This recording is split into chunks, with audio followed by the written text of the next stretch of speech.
সবাই কেমন আছেন? আশা করি ভালো আছেন। আমিও ভালো আছি। আমরা এর আগের পর্বে দেখেছিলাম যে এই আমাদের যে 9টি পিন আছে ফ্রন্ট প্যানেলের, যে 9টি পিন আছে, পিনগুলা কোনটা কোথায় হবে এবং এই বিষয়টা আমি এর আগের ভিডিওতে আলোচনা করেছিলাম।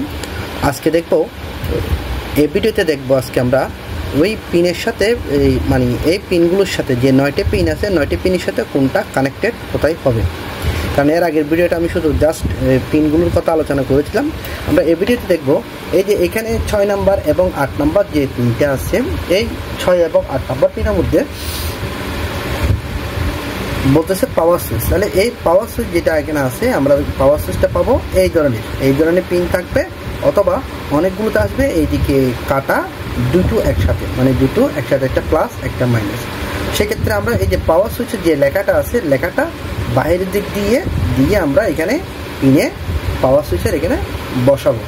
তো এই পাওয়ার সুইচের এখানে আমরা যে পাওয়ার সুইচ লেখা থাকবে, আমরা পাওয়ার সুইচটা এখানে বসাবো। যদি মাদারবোর্ডে যদি আমাদের পাওয়ার সুইচ এই লেখাটা খুঁজে পাওয়া না যায়, অনেকগুলো মাদারবোর্ডে খুঁজে না পাওয়ার সম্ভাবনা থাকে, সেক্ষেত্রে আমরা পাওয়ার সুইচটা 6 এবং 8-এর মধ্যে বসিয়ে দিই। এরপর হচ্ছে রিসেট বাটন। ঠিক 6 এবং 8-এর তার অপোজিট পাশে হচ্ছে 5 এবং 7। এই দুইটা জিনিস আমাদেরকে খেয়াল রাখতে হবে। ঠিক পাওয়ার সুইচের অপোজিটে হচ্ছে রিসেট সুইচ, তার পাশে হচ্ছে রিসেট সুইচ। তাহলে আমরা এই রিসেট সুইচগুলো কীরকম পাবো? এরকম ছোটো পিন আকারে পাবো।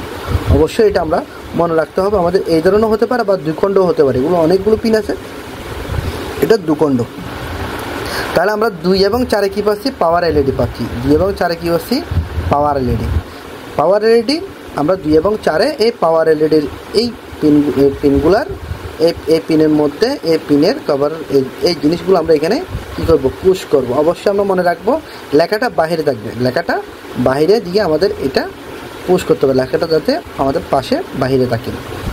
এরপর আছে কি হার্ড ড্রাইভ অ্যাক্টিভিটিস এলইডি।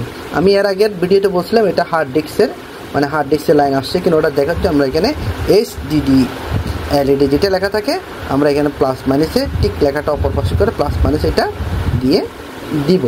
এখানে এই পিনগুলো এর আগে এই 9টা পিনগুলোর মধ্যে কোন পিনগুলো কোন সুইচগুলো কোথায় লাগবে আবার অবশ্যই সেটা দেখে নিলাম। তাহলে আমাদের ক্ষেত্রে আমরা যখন কাজ করতে যাব, অর্থাৎ আইটি সাপোর্ট টেকনিশিয়ানের কাজ করতে যাব বা আমরা ডেস্কটপের কাজ করতে যাব, কারণ ডেস্কটপের কাজ করতে হয় আমাদের খুব বেশি, কারণ আমাদের কর্পোরেটগুলোতে বা ইন্ডাস্ট্রিয়ালেতে এগুলোতে বেশিরভাগ ক্ষেত্রে আপনার ডেস্কটপ থাকে, ডেস্কটপে কাজ করতে হয়, ডেস্কটপ সার্ভিসিং করতে হয়, মাদারবোর্ডের বিভিন্ন ধরনের প্রবলেম হয়ে থাকে। সেক্ষেত্রে আমরা এই ফ্রন্ট প্যানেলটাকে আমরা মনে রাখার চেষ্টা করব এইভাবে। আজ এ পর্যন্ত, ভালো থাকেন, সুস্থ থাকেন। আবার কোনো একটা ভিডিওতে আপনার সাথে